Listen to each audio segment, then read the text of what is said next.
Hey boys, welcome back to some more Marnus Labuschange Cricket 22 career mode. It's going to be game 2 of the Ashes at the Adelaide Oval. Beautiful game this one is going to be. We had a fairly dominant victory at the Gabba, which is, you know, pretty fitting for how the Ashes has gone. Once again, I did forget to I forgot to switch the teams up, even though it's probably more sort of how the teams should be, except there's still no spinner in the England side. You'd probably want to put one spinner in at least, but regardless, we're gonna hope to continue our fairly solid form. I mean, with the ball we picked up, what did we get play of the match? I think we did. We got 6 wickets and then a 50 and a 60 and a 40 odd, I think. So we had a quite successful all-round performance. You know, we've you know, Labuschange, and even honestly Steve Smith I think could be used quite a bit more with the ball. He lands them pretty well, I've got to be honest, does Steve Smith. But you know, it's nice to have the options, and on this career mode we're getting the pill pretty regularly. Having a bat first, which is excellent in this day-nighter, as Anderson is going to start us off. I thought it was a catch first ball, but no, obviously bounced into the wicket. So hopefully these boys get us off to a decent start, and that is exactly what is going to happen. My goodness, Marcus Harris actually got 97, departed on 97. David Warner is 108.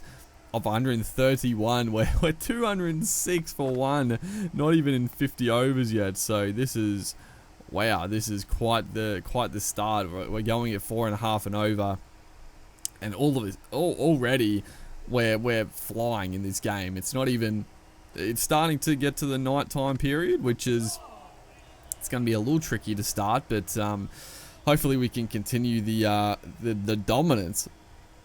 Got to be facing some Ollie Robinson, who he's taken the wicket. He's been expensive, but he has taken the big wicket of Harris, as that is a beautiful shot off the pad, just whipped away, lovely.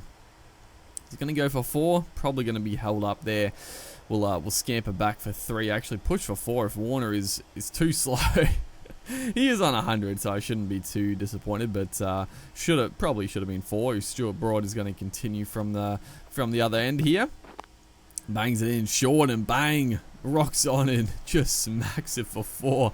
Not easing up on the ascendancy here. It wasn't a bad ball. Honestly, I'd usually let that go, but it swung in beautifully to the middle of the bat, and that time we just watch it go for 4. So already looking very nice in this game. And I wanted to look at the replay just because it does swing. It does swing nicely, but look at that. Bang, just straight off the middle. It is a shot we can get out to, don't get me wrong. The risk, it's high risk, high reward for sure, as that is, oh baby, that's a shot. We're playing this game like a 50 over game for sure, but you know, the fairly safe shot, all things considered. It was short, there's no one back there, and it was a beautiful little uppercut for 4. That's a good leave. That's a good leave. Just, you know, good length on and around off stump. You know, we're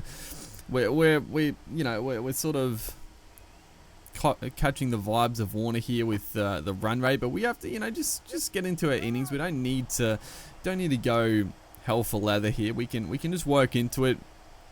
The runs will come. The runs will come if we just play some nice cricket and just get the confidence up. We batted nicely, very nicely in the first game. So we don't want to depart early with trying to play a bit reckless, as that's a good shot. Again, the bounce on those good length balls we can just play back to and play it nicely through mid wicket. Again, it's not quite going to go for 4, but we'll take the easy 3. Don't want to run our boy Warner out, and we're 14 off 15 now. Warner is 115, so looking good, as that is a bit of a risky shot with the slips caught in place, but no harm, no foul there. But yeah, Stuart Broad, none for 66 off his 10.5 overs. This would not be pleasing him. He's quite, you know, you can get the shit, Stuart Broad, like any fast bowler, I would say, and he would not be pleased with this return on on his bowling, as again that is a quality shot off the back foot. I mean, that's been our absolute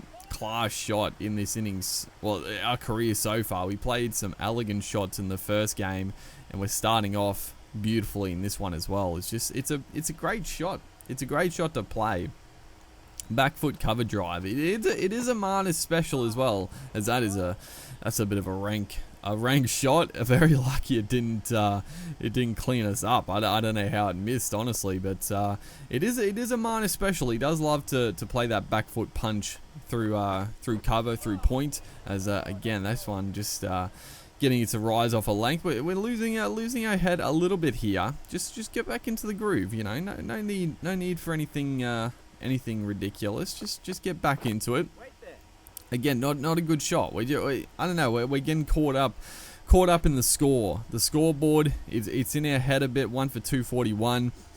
You know, it's still a long way to go in this game. Still a long way to go, and we have a chance here to score a big one, really, as we have gone into the nighttime period. Which how many overs? 51. So I mean, it's a out of the situation, it's a pretty good time to be batting. You know, the ball is old, maybe a little bit of reverse swing, but generally day night is not going to be reverse swinging too much. So with an old pill now, should be pretty good to bat on, as this one is short and wide. Again, a bit risky, but as long as we got any sort of bat on it, it's going to go up and over the slips, and that's exactly what we tried to do. Is a nice little shot here. I do like the panning shot in this game. It looks quite nice. So move on to 23 or 29. James Anderson. He's been pretty tidy considering the game situation. He is very economical at the worst of times, Anderson. So yeah, we just have to be a little careful. He's the one guy, you know, in this nighttime period who probably will still swing the ball quite a bit. So be wary, as that is not a good shot. You know, back of a length wide outside off. Just leave it or play back. You know, while we're getting pressed on the front foot for some reason, just getting a little eager to score once again, as this one playing a little bit more down the line, which is good to see. As David Warner continuing, he's 129 of 153. Oh man, he's in for a big one here. He's taken the game away from England already, honestly. If they pick up some quick wickets here, you know, maybe they can claw their way back, but it's not looking great. This one, again, short and wide. Ben Stokes here, not a good ball, and it's a safe shot. It's a safe shot. It's aggressive, but any sort of bat on it, over the slips, beautifully played. 4 runs, we'll take it every day of the week. It's good batting. Good batting. We're just, you know, putting away the bad balls, as that is cracked. A full toss. I'm surprised the bowler didn't catch it, honestly. It was uppish, and generally the bowlers in these cricket games are just absolute superhuman fielding, but that time Ben Stokes wasn't quick enough to get down to it, and we're going to scamper back for a sneaky 4, making David Warner work. He's been out here all day, but you know, it's probably pretty coolish now. So it shouldn't be too bad for batting in terms of, you know, comfort, I guess. should be nice conditions out here, as Ben Stokes continuing. We're 31, so again we're approaching another 50, and you know, that's what Marnus is all about, just the consistency. He very rarely fails. You know, even in the last game at Sydney, he didn't get any big scores, but again, he got like, what did he get, like 20, 30 odd in both innings? Oh no, what have we done? Oh, I should have known that was going to be our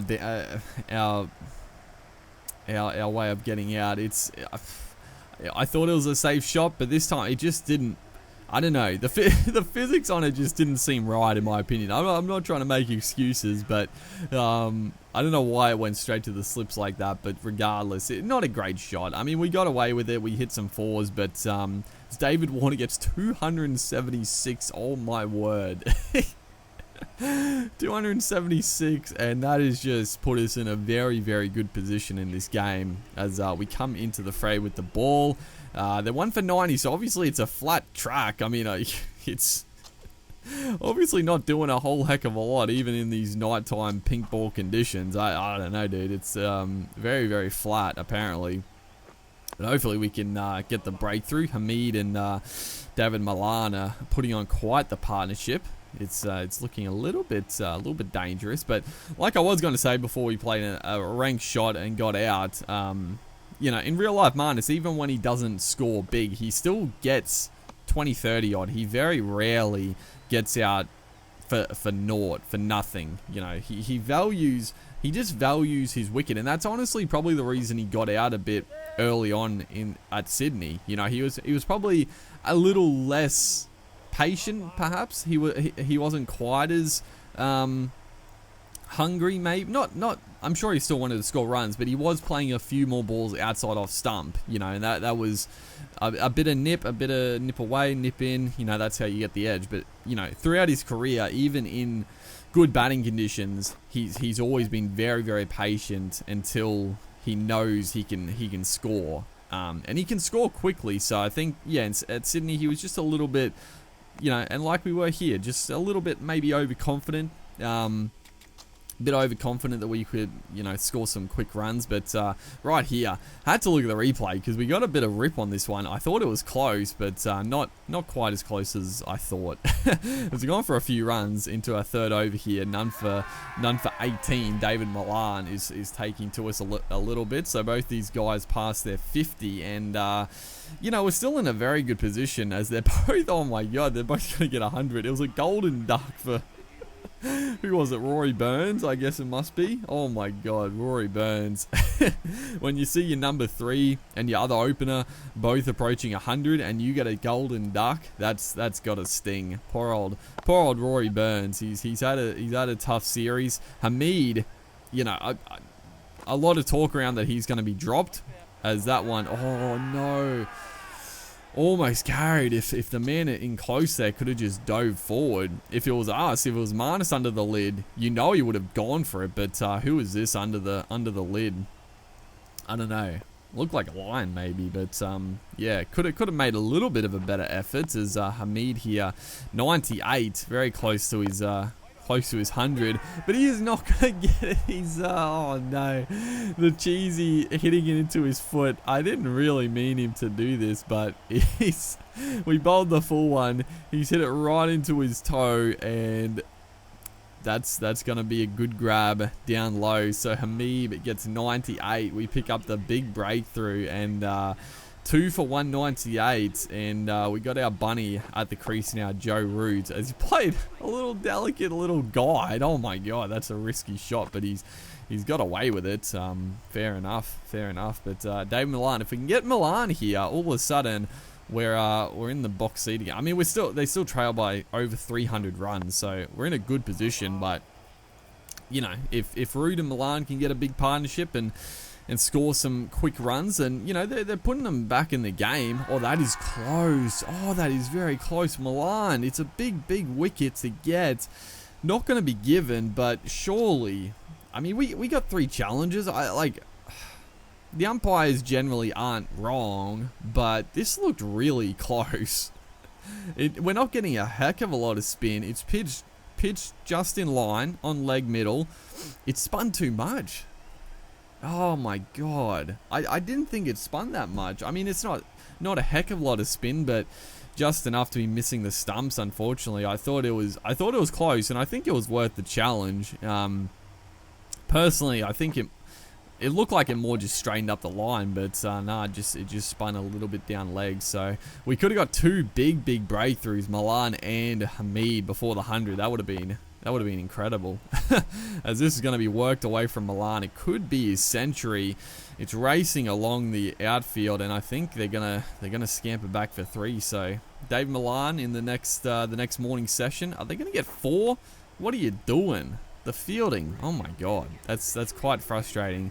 And there he gets the big 100 to 1 off 145. So this, like I said, this is obviously just an incredibly flat track. Thankfully, a few quick wickets here. Malan, Root, both departed pretty quickly, and we come back in. They're 6 for 370, or 6 for 367. Couldn't speak for a second there. So we have a chance. You know, if we can get them out we still lead by about 100, you'd still be in a pretty good position. And hopefully, you know, the pitch starts to play a little bit of havoc potentially, as Josh Butler and Chris Wokes, who can both hold the bat for sure and score some quick runs, which we don't want to see, as this one is strained up nicely. I thought it might have hit the pad, but not to be, as this one is thrown out wide, well left by Butler. But yeah, we just need to pick them up here. Just get these last few wickets nice and quick. As this one, oh, that's a beauty. Not a good ball, I got to be honest. It was down leg side. Butler, you know, I don't know why he's in a defensive mindset, but he's just played it straight into the front pad. I mean, that's a more typical leg spin back pad wicket rather than the jamming it onto the front boot. So I'll take it. As we come back 8 for 406, and we do get him out, so we do have a lead going into the final couple of innings here. Hopefully you guys are enjoying the series. We'll be back with the final moments, and I'll see you guys in the next one.